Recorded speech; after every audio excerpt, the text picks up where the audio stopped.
Alrighty, so I'm back after a 2-week vacation in Japan. I'm back at home doing a video in front of the whiteboard. And while I was only able to make one video during my 2-week trip in Japan, technically I could have made a second one. In fact, I actually recorded a second video during my time in Japan, but unfortunately that was never being able to upload because when I stay at another hotel, while the Wi-Fi was pretty good in terms of watching videos and so forth, it was not so good when it comes to upload a video onto my channel. So yeah, that video never got uploaded. I was thinking maybe upload it when I get back home, but it's been already 3 or 4 days since the last match week has happened. So yeah, I think that's a little bit too long for that to basically upload that video. But instead, today we're gonna do a mega news of the week episode because why not? It's been 2 weeks since I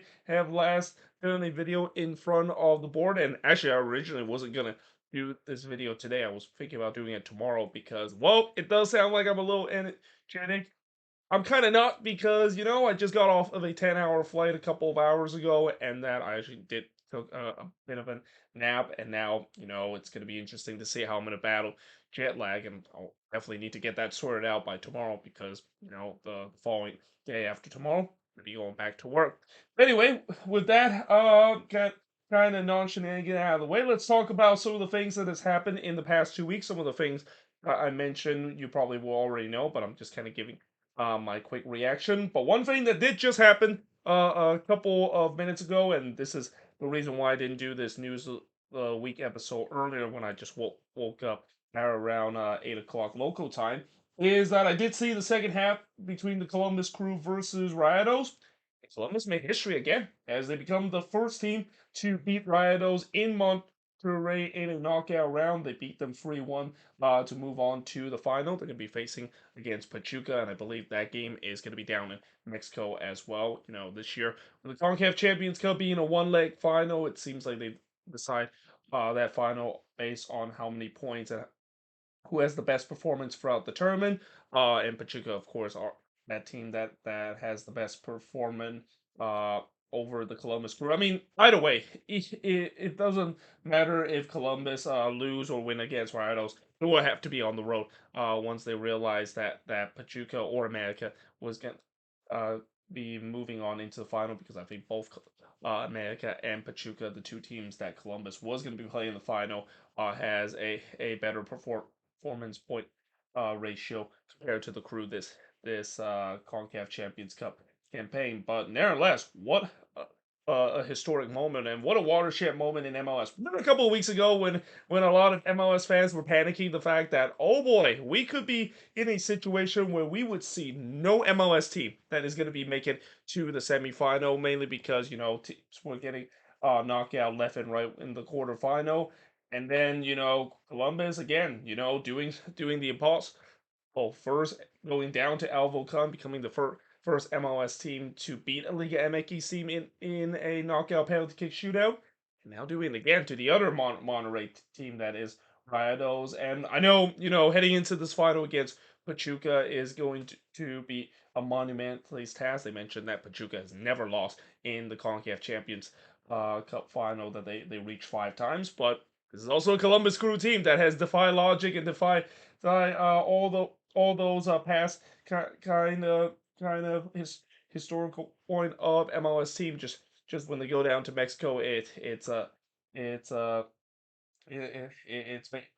basically a dooms kind of situation for them. And again, all credit has to be go with Columbus, and all credit has to go to Wilfred Nancy. I mean, again, I know I've said this many times before, but what Wilfred Nancy is doing with the Columbus Crew is something that we have not seen an MLS head coach has done probably ever in the CONCACAF Champions Cup. This is probably the best run I would say that Columbus has ever had in terms of MLS team in the CONCACAF Champions Cup run. And I know Seattle fans are going to be on my tails and say, hey, hold on, we won the competition back in 2019, and we're still the only team to able to win the CONCACAF Champions Cup in MLS history, or as it was known, the CONCACAF Champions League. But compared to what Seattle did to what Columbus is doing here, I think it's more impressive of what Columbus does. Yes, Seattle won the whole competition, but they had some luck that goes in their way, and that they definitely have not done what Columbus have done, beating two Liga MX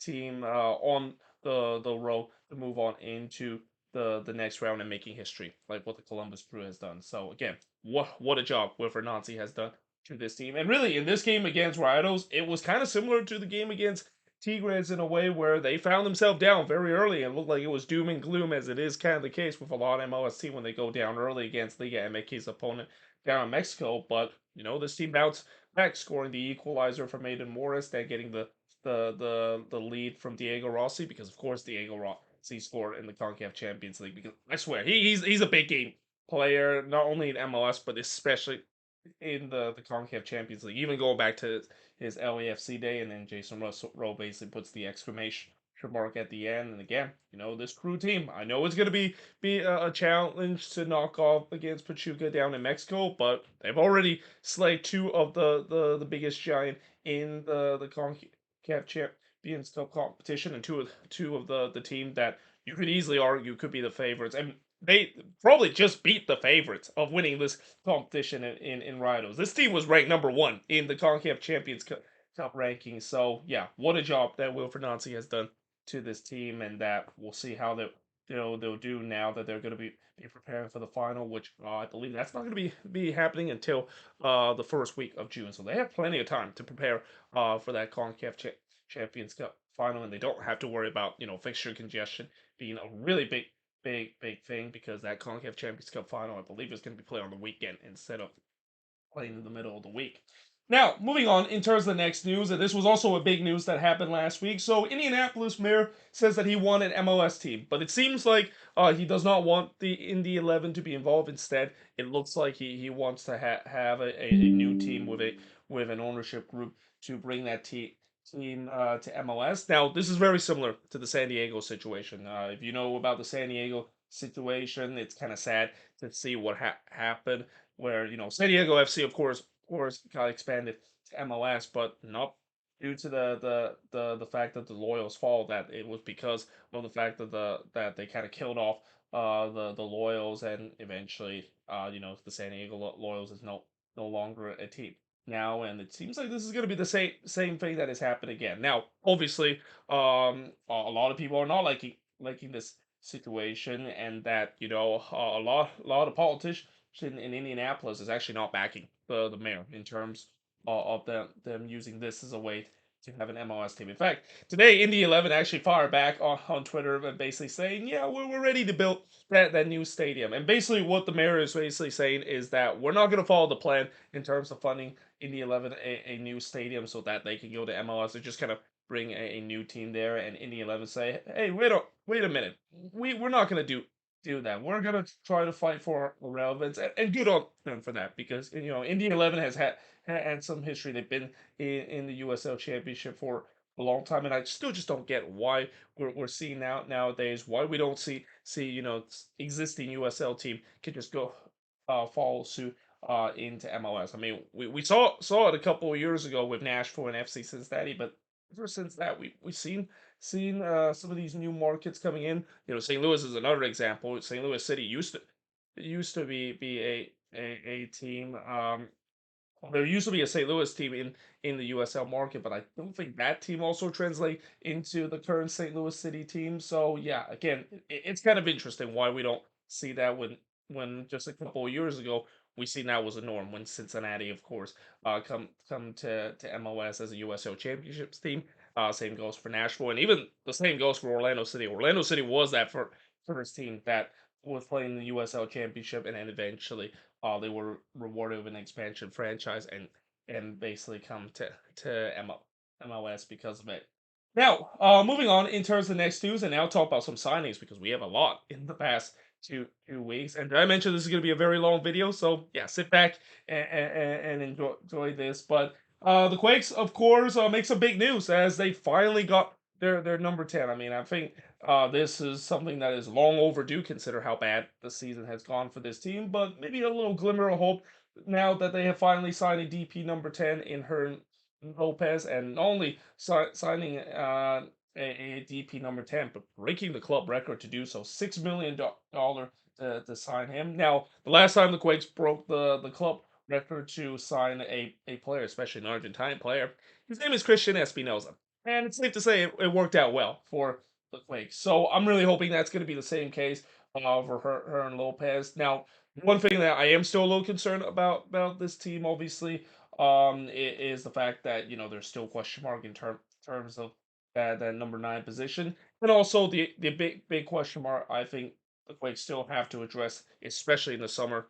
They have to address the defense. I mean, that defense has been just an absolute shamble this season, and that in some way the goal scoring actually hasn't really been that bad as some people have say.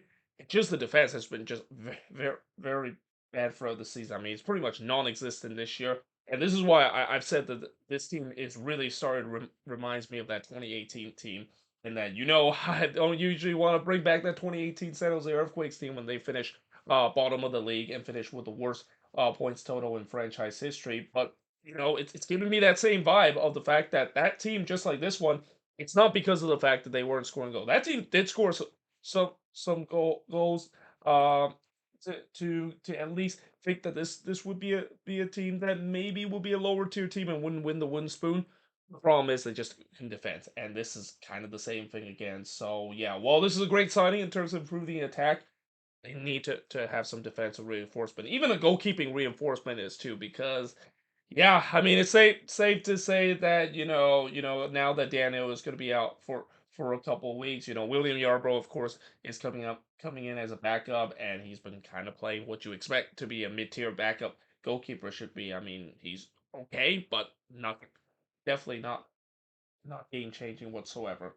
Now, Cincinnati, they have signed Venezuelan forward Kevin Kelsey on loan from Shakhtar Donetsk. Now, I think that we're gonna see him be part of the Cincinnati team and maybe starting for the Cincinnati team sooner than what we expected, unless they decided to put Corey Bear as a regular number 9 for these next couple of weeks, because it was announced that Aaron Bupenza is going to be out 6 to 8 weeks with a broken jaw that is not on the fields as a result, but it's off the field. Now, obviously, you definitely don't like to see injury, but you especially do not like to see injuries involving players that is off the field like that. If you thought that seeing injuries happen on the training ground is going to drive coaches crazy, this is probably even worse, considering the fact that it didn't even happen on the field. It was completely off the field. Cincinnati haven't really mentioned why exactly Aaron Bupenza is out 6 to 8 weeks because of a broken jaw, or what led to it. But yeah, this is definitely a bit of a setback for Cincinnati. I mean, I don't think it's that big of a setback because Bupenza has not been great this season, and that there's a reason why Cincinnati decided to get Kevin Kelsey, and that they're really desperately need some help in that number 9 position. And as I mentioned, Corey Bear, yeah, he hasn't been great this season for Cincinnati. He has not really recaptured that good form that he had with the Dynamo last season coming into Cincinnati. So yeah, we could probably see this guy coming in quicker than what we anticipated. And considering the fact that he's coming from Shakhtar Donetsk, a team that has produced some really great talent to player, especially Brazilian talent to player. Uh, the team expects Cincinnati should get a really good player, and hope that he's going to be an instant impact. And they're really hoping that that is the case, considering they pretty much don't have a number 9 right now that can be a lethal goal scorer, and they clearly are missing Brandon Vasquez this season. Now, Toronto FC have acquired Derek Etienne Jr. in exchange for 375,000 GAM to Atlanta United. Now, this would have been a great trade a couple of years ago, but obviously Derek Etienne Jr. has kind of slowed down in these past couple of years, and that he kind of phase out of the lineup with Atlanta, and now going to TFC. See whether or not that's a bit of a change of scenery, and hopefully he'll do well too, because TFC this season they've been one of the more surprising team this year. I mean, yes, they did have that rough patch a couple of weeks ago, but it seems like they're sort of bounced back a little bit, and that seems like John Herman is just working miracles with the team. And again, I know he's probably not going to win the Coach of the Year, but he's definitely going to be in consideration if he can guide this TFC team to the playoffs. Consider this team looked like they were just going to go through a complete deep rebuild and just kind of punt this season. Now, the Seattle Sounders, they have announced that they have traded Xavier Arriaga in exchange for 75,000 GAM and an international spot to the New England Revolution. Now, this has been long overdue because the Sounders has been finding ways to try and to move on from Arriaga.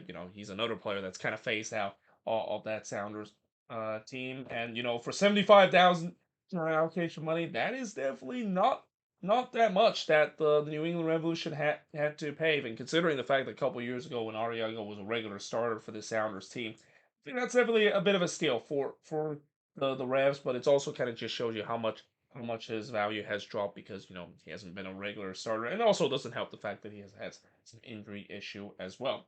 Now, the Houston Dynamo, they have announced that they have signed Mackenzie Gaines for 75,000 general allocation money from Nashville SC. Tell you what, Mackenzie Gaines has started to become a bit of a journeyman. I mean, it's hard to believe that just a couple of years ago, he, of course, played for his hometown club, Austin FC, and he was supposed to be like the next best thing. Obviously, it didn't happen. Bounce around the league, and now we'll see how he's going to do now with the Houston Dynamo. And then RSL have acquired center back Philip Quinton from the Columbus Crew in exchange for 200,000 general allocation money. Now, that's a bit of a steep price for RSL to pay for a guy that is not only not a regular starter for the Columbus Crew, but he's kind of more of a guy that played for that Crew 2 team. Now, I will say this, he is very talented, and that I'm kind of surprised the Crew decided to move on from him, considering he could have been good depth for a Wilfred Nancy team, but nevertheless, RSL swapped in there, get a very talented player, and we'll see how he's going to do. And that RSL has had a good history in terms of developing great young talented players, especially at the back, and we'll see whether or not if he's going to get some minutes, especially with the amount that they pay. I mean, I think maybe they kind of paid a little bit too much for him. I mean, considering the fact that when New England pay only 75,000 for Xavier Arriaga, that's yeah. I feel like that getting this guy, even though I know he is very talented and he has some potential, $200,000 I think maybe is a little bit of an overreach, especially for a defender as well. Now the Vancouver Whitecaps, they have signed Australian wingback Giuseppe Bavitman from Adelaide United. Now I think this is the first time in a long time that I've seen a MLS team decided to sign an A League player. Now, the A League, it's kind of a bit of a mediocre league, and you usually don't see MLS team decided to go into that league and basically sign some players. But we'll see how this course is going to work out. I think this is probably just more for a depth reason, but this is something that is kind of a bit unorthodox that the Whitecaps are doing. But then again, the Whitecaps have done some unorthodox things before, and it has worked out very well so far this season for Vanni Sartini. So who knows? Maybe this, of course, will work out as well. Now, the Houston Dynamo, they have also announced they've signed midfielder Jefferson Valverde from LDU Quito. Now, I have no idea who this player is. So, the last time I've seen a player coming out of LDU Quito, his name is Luis Almeria. And it's safe to say he didn't really quite work out for Minnesota during that time. So we'll see whether or not this, of course, will be a little bit better now from a player coming from that club to go to MLS, and especially the Dynamo desperately need some help in terms of that midfield depth. We'll see whether this, of course, would help. Now, moving on to the next news and talk about some contract extension. So, St. Louis City have signed Cecilio Pompeo to a new contract extension. Really deserved, considering this is a player that when St. Louis came into the league, I thought he was more of a depth player, but he's been playing some crucial role for this team, both coming off the bench or as a starting player for Bradley Carnell's team. So yeah, well he deserved a new contract extension, and that goes the same for the Houston Dynamo signing Ben Olsen to a new contract extension. Again, again, a lot of people, if this a couple of years ago, if you would have told me that Ben Olsen will continue to do a masterful job for the Houston Dynamo, and not to mention also winning a U.S. Open Cup for the Houston Dynamo only in his first year in charge, Dynamo fans would absolutely thinking that's absolutely insane thinking, considering when he was first hired, he got a lot of negative kind of attention, especially from Dynamo fans. But he's done a great job so far. I mean, that Benny ball that we've seen of all. Well, we kind of saw a little bit this season with the way that the Dynamo kind of were struggling because of the talent wise, and not to mention missing their talisman number 10 and Hector Herrera.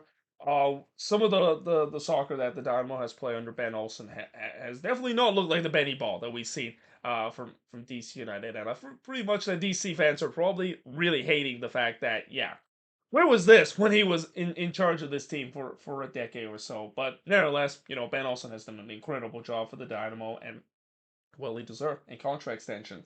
And then the New England Revolution, they have signed former Timbers goalkeeper Ijas Ivicic off from free agency. Now, this is going to be very interesting because, yeah, there's a reason why a lot of teams haven't been able to attempt to try to get Ijas Ivicic, considering you really burned the bridge doing his time with the Portland Timbers, and he definitely has that history of bringing some negative attention into the locker room. And again, this is a bit of a risk because of it. I mean, there's no doubt that Ivasic it's a decent goalkeeper. Well, I say decent. He's a bit inconsistent at times during his time with the Timbers, but again, there's a reason why teams haven't decided to sign him, because they don't really want to bring a player that is a bit of a diva at time in the locker room, and especially with the front office before into the team. But the Revs, they're desperate right now. I mean, this team is dead last right now in the Eastern Conference, second dead last in the women's Wooden Rays. And that, yeah, they goalkeeping is definitely one area that they desperately need, considering that it turns out right now they Henrik Raves, the player that they were hoping that he can maybe at least replicate something that Georgi Petrovic did, and continue the good fortune that the Revs have in terms of the goalkeeping pipeline that they have for the past couple of years. Yeah, it hasn't worked out whatsoever. So it's gonna be interesting to see what's going to happen in terms of that goalkeeping battle, because I think while Ravis is going to be still the starters, I will not be surprised that if Ravis doesn't play very well, that they will probably just put Ivicic in there straight away, and that yeah, seems like we're gonna have another goalkeeping controversy in New England, just like what we had a couple of weeks ago between Edward Jr. and Ravis. Even though it's pretty clear that that's not really a goalkeeping controversy, because both goalkeeper hasn't been very good for New England this season.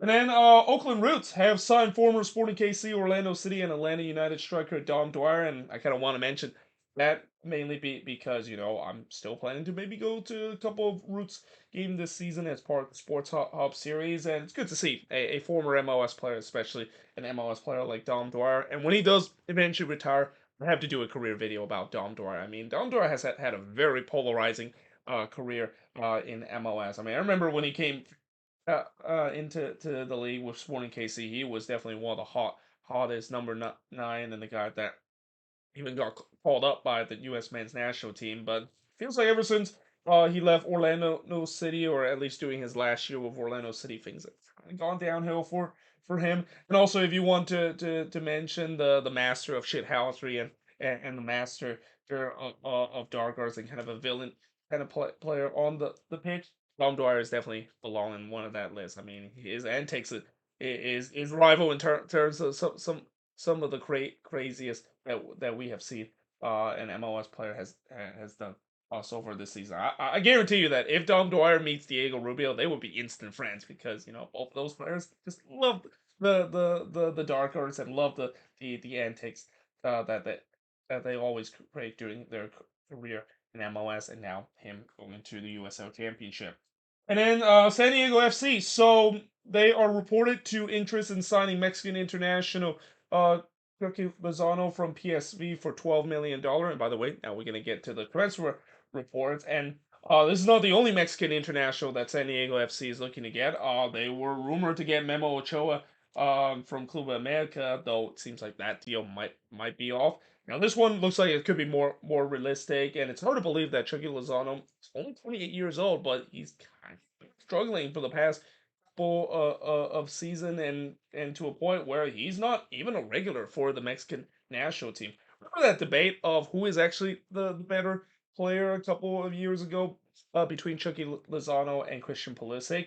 Yeah, I think it's safe to say that that debate maybe be over by now. But nevertheless, he is still a very talented player, and I feel like he's kind of giving me a little bit of a Carlos Vela vibe when LAFC signed him during their expansion season. Carlos Vela, he was a guy that He was still part of our tree, but he wasn't really doing that well. Even doing his time with Real Sociedad in Mexico, he came to MLS and he absolutely dominated. Now I don't think that's a guarantee with Chucky Lozano if he does come to San Diego FC.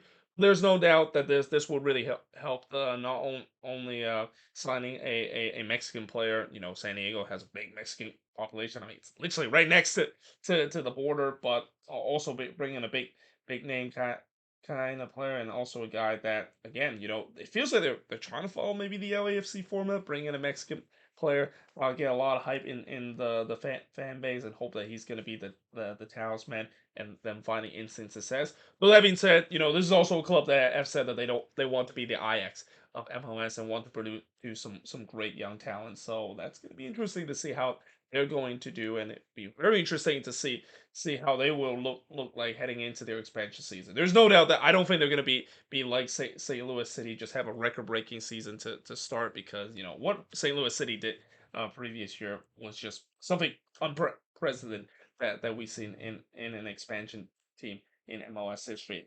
Now, there's also reports suggest that LAFC has agreed term to sign Olivier Giroud. In fact, it's not just they have agreed report to have agreed term. It's pretty much almost official.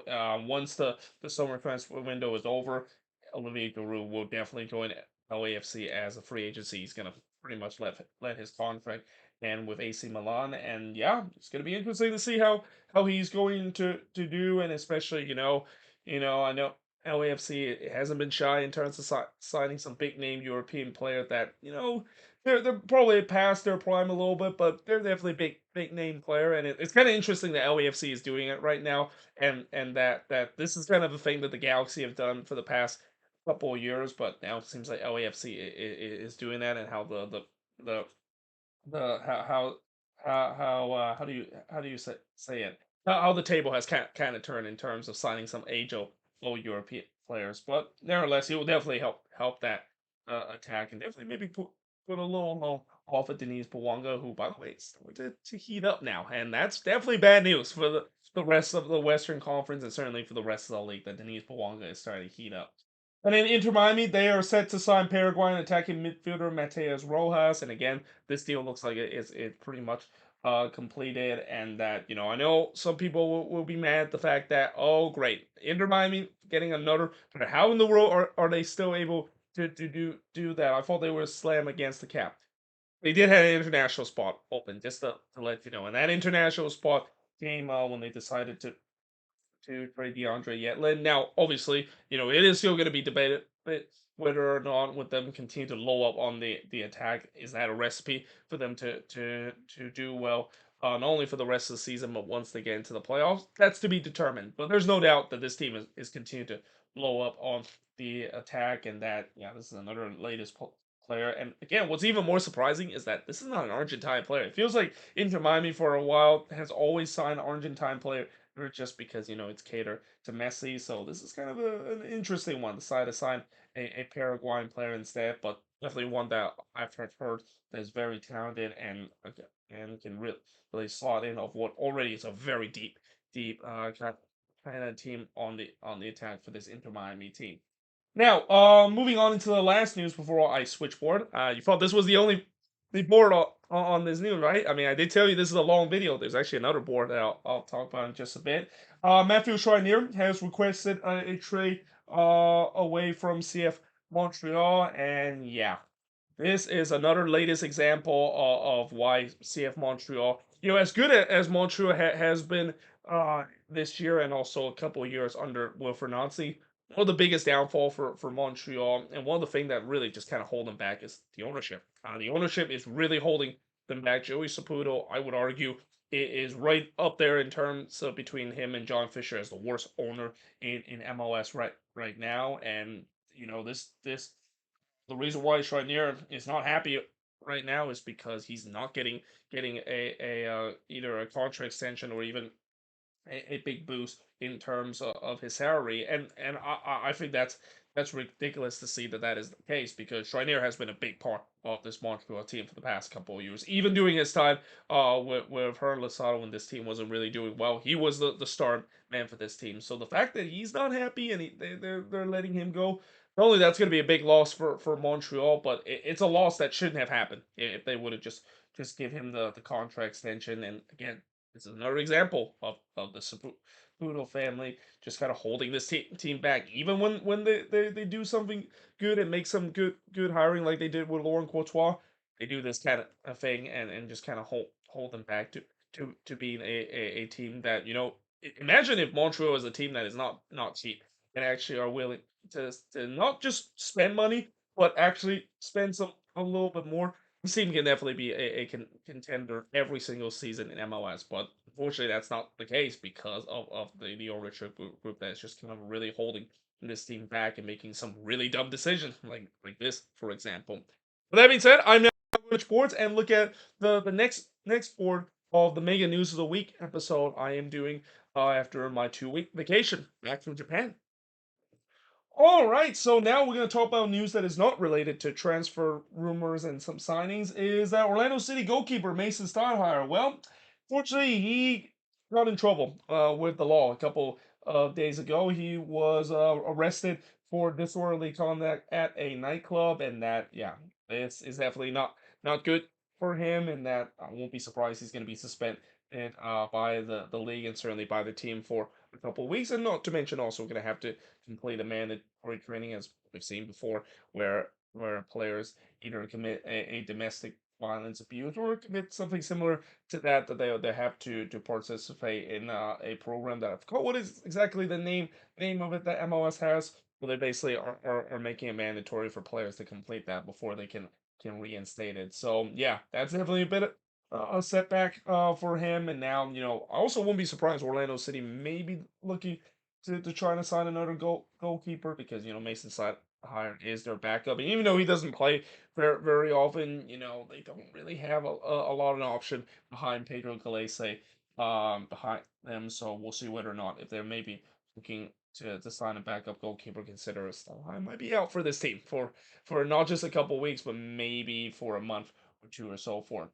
And now moving on to some more unfortunate news and talk about injuries news. So I already talked about the injury of Aaron Bupenza, and that's a bit of a setback for FC Cincinnati. But now there's even a bigger setback, and it actually involves with the U.S. men's national team, and that of course is Serginho Dest. He's going to be out for the rest of 2024 due to a torn ACL he suffered a couple of weeks back. And that, yeah, I mean, this is definitely a devastating blow for the U.S. men's national team, especially for their campaign in Copa America. Sergio Dest definitely is a big contributor in terms of the fullback position for the national team, and they don't really have a lot of depth in that the position when he's not playing. So yeah, that's again, it's a huge setback for this team, and I definitely wish he has a speedy recovery.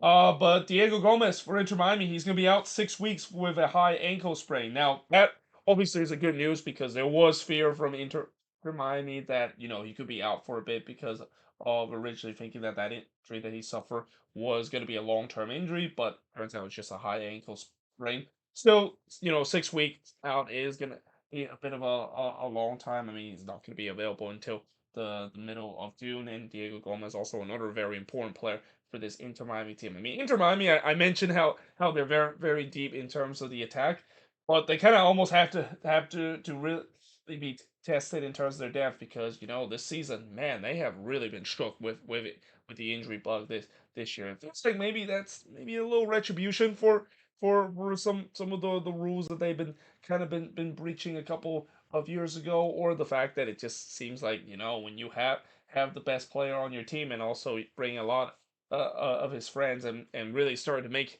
yourself look like the enemy of the general public in MLS. That yeah, the soccer gods and the MLS gods is not going to be there. Is going to join that list of really hating the team as well by striking down major injury that we've seen with this team throughout the season. But again, at least the good thing about this is it's not a long term injury. He's going to be back with this team at least for a month and a half.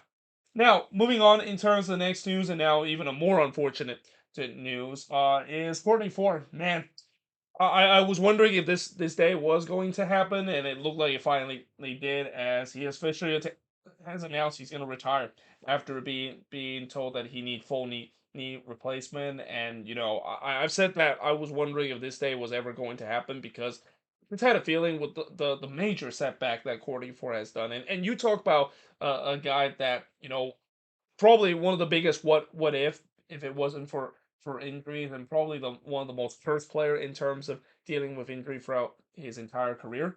Courtney Ford is that player. I mean, he's been dealing with so many back-breaking injury years after years, to a point where you just think that is it that kind of a time where you just think he can't do it anymore. I mean, just these setbacks that he's been suffering is just kind of not worth it to continue, and it feels like now is kind of the breaking point. And it's also I say that of course is kind of an inevitable thing, but this is also kind of very sad thing too, because again, it's not easy to announce your retirement from your career, but it's even more difficult when you've been battling with so many injury throughout your career, to a point where you just say enough it is enough. I can't deal with this anymore. So certainly, I wish Courtney for a speedy recovery in terms of his full knee replacement that he has, and I'm hoping that he maybe still can evolve in terms of of coaching, because yeah,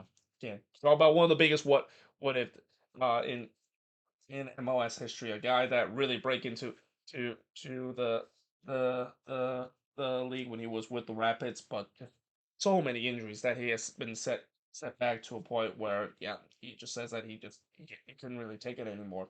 Now, on a more positive kind of retirement news is Jorge Villafania. So he has announced retirement after his 13-year playing career, and there's no doubt that I might be thinking about doing a Jorge Villafania career video, considering he's one of the last remaining players that currently playing in MLS. Well, no longer playing in MLS right now.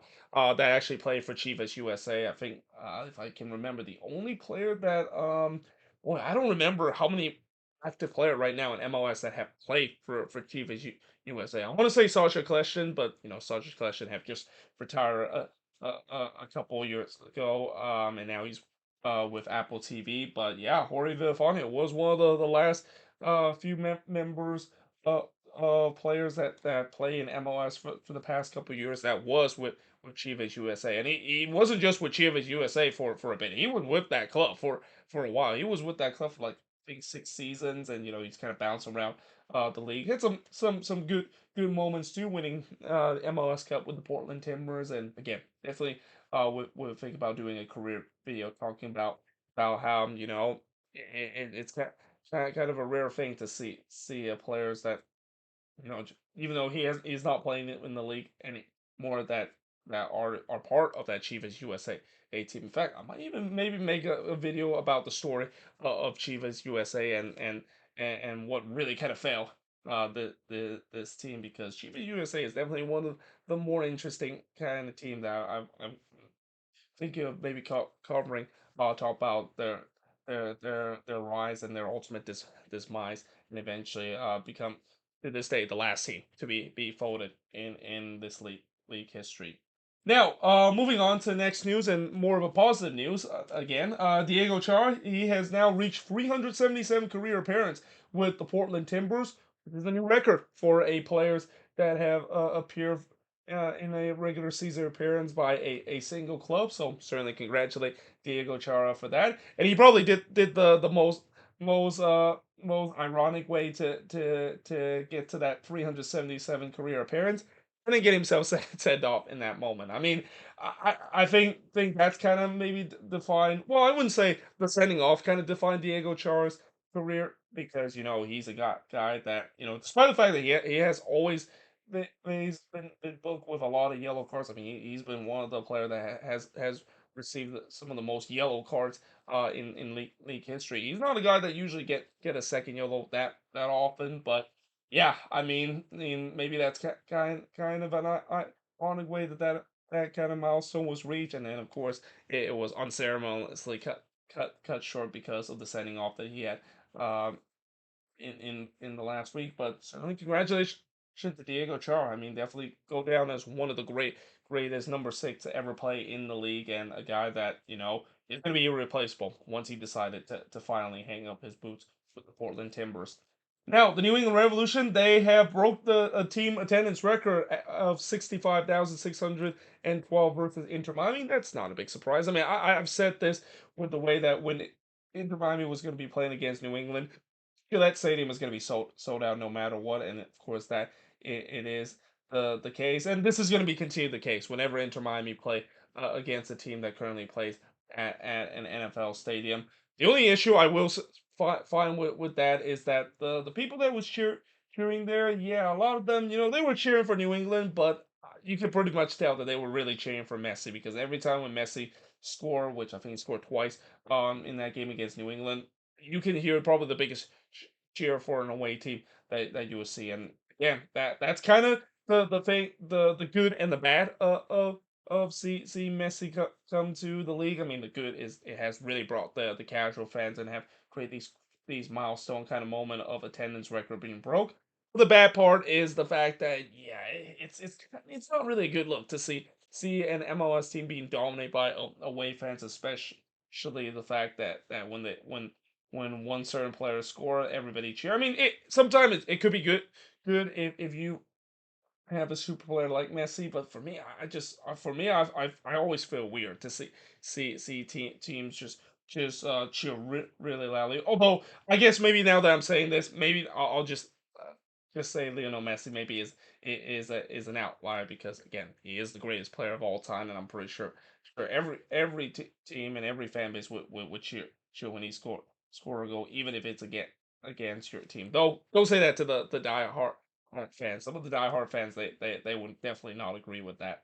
Now, there's also no more undefeated team in MLS after the Union lost to RSL at home this past week. In fact, the Union have now lost 2 games in a row after losing to Seattle at home in that makeup game. And yeah, I mean that's definitely not ideal for the Philadelphia Union, especially losing back-to-back home games. I mean it's been a while since the Union have lost a home game at Super Park. So imagine how long it's been since they lost back-to-back home games. But yeah, there's no more undefeated team right now in MLS. I think we kind of saw that coming. I mean, I don't think a lot of Union fans thought that they would be the last one, considering they were kind of struggling in the beginning of the season. But now I think Union fans are probably a little more concerned the fact that not only their undefeated record is over, but they've now lost back games, and especially the loss against RSL. RSL has been a very good team this season. I mean, they're first right now in the West.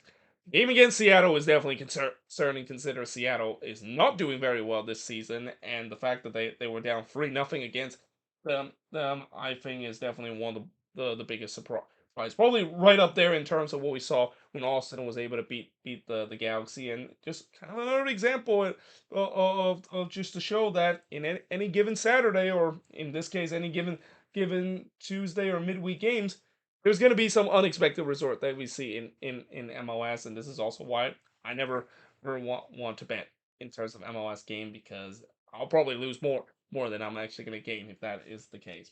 Now, the next news we're going to talk about is NYCFC new stadium. So they announced that the size pitch will be 105 times 68 feet. Now that is basically the regular standard pitch for pretty much most of the MLS stadium. Though I would kind of find it funny if they would just say, hey, let's just make the pitch just as the same side as Yankee Stadium or City they feel when they play at a baseball stadium, just to kind of piss off MLS fans to say, oh great, yeah, I'm happy that NYCFC's playing in a new stadium and we don't have to deal with the bad sightline. Do you had to make the pitch extra small just so that you get that home field advantage? But yeah, again, I think that would have been funny to see, but it seems like NYCFC decided not to do that. I also feel like maybe the league is basically are kind of forcing seeing this the fact that yeah, it's great that you build a new stadium, but you cannot build a new stadium with just that bad of a that dimension because that's gonna be a running joke again, and that's not really good look in the league to see a stadium that's just kind of all out of whack in terms of the pitch dimension. I mean, for some it might be good because it brings the quirkiness, but for some that I'm pretty sure, especially with teams that are facing against NYCFC on the road, they would be absolutely fuming. The fact that even though NYCFC got a new stadium, they still have to play on a pitch that basically is tiny. And if they are gonna go full blown craziness, why not even add a baseball diamond in there just for the show of it?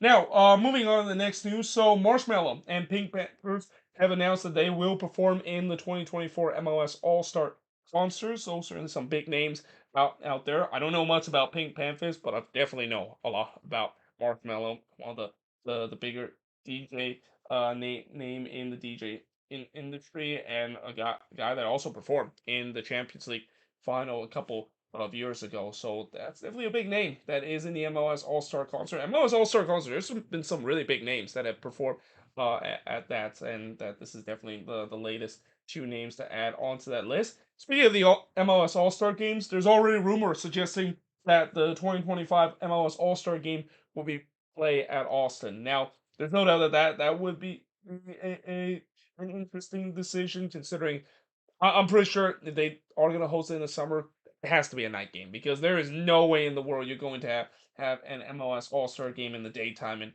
in Austin, and especially in terms of the festivity too.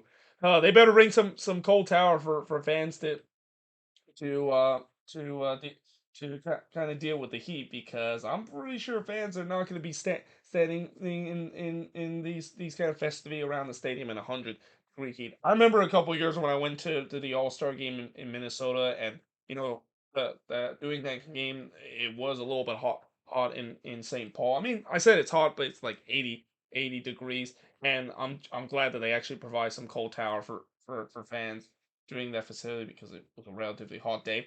Yeah, that is absolutely a must. Or probably they'll just do the festivity inside. Because again, I can't imagine if they decide to do these kind of festivity in just a blazing hot 100-degree weather in the Texas heat in the middle of summer. I mean that's just not viable. And for those who wonder why does Austin always play night games in the summer, this is the reason why. You just cannot play in the Texas heat in the summer. That is an insane thing to do, and this is also why Austin games have at times been pushed back to 8:30 p.m. and pushed back near sunset time because again, you just cannot play in the heat during the Texas summer. And then Apple TV is close to set a deal to broadcast the 2025 FIFA Club World Cup in the U.S. Now, this is a big thing because Apple TV, after getting the MLS rights a year and a half ago, seems like they're targeting even more and bringing the FIFA Club World Cup. That will definitely maybe give a little bit more recognition in terms of not only to Apple TV but maybe bring some of the casual after seeing the FIFA Club World Cup, they might even think about buying the MLS season pass. Now, there's no guarantee that of course is the case. We've seen with when MLS was on ESPN Plus, and ESPN Plus has all these big leagues around, and that MLS didn't really kind of get that much of a bump in terms of subscription and ratings. Even though they were on a platform on ESPN Plus where it was broadcasting other big European leagues. So I don't know if this will help still, but it will definitely help Apple TV. And again, Apple TV is being very aggressive in terms of signing these lucrative deal. I mean, they're probably seeing what Paramount Plus and especially what Amazon Prime is doing right now, getting these lucrative sports league, and Apple TV is definitely going to do so. And just like Paramount Plus and especially Amazon Prime, Apple definitely has deep pockets in terms of getting these rights. So yeah, we'll see whether this is going to be confirmed that the FIFA Club World Cup will indeed be on Apple TV. And if it is on Apple TV, I hope it's definitely free for people that already have the MLS season pass because it's good to have it on Apple TV. But I would not be happy if they decide to ask us to pay more just to watch this competition. And I would definitely be keeping an eye on this competition, especially we could see MLS team be in this competition. We could see as much as free MLS team be in the this competition. But there you have it. That is pretty much it in terms of me finishing this mega long MLS news of the week. I mean, that's what happened when I've been gone out of this country for 2 weeks, and just kind of give my reaction of all these news that's happened in the past 2 weeks. But nevertheless, hope you guys enjoyed this video. If you do, make sure you guys do like, smash the subscribe button, and as always, let me know in the comments below what do you think of all these news, and if there's any news I didn't mention here on the board, let me know in the comments below as always. But until then, hope you guys enjoyed this video. If you do, make sure you guys do like, smash the subscribe button, and yeah, I of course will see you guys next time.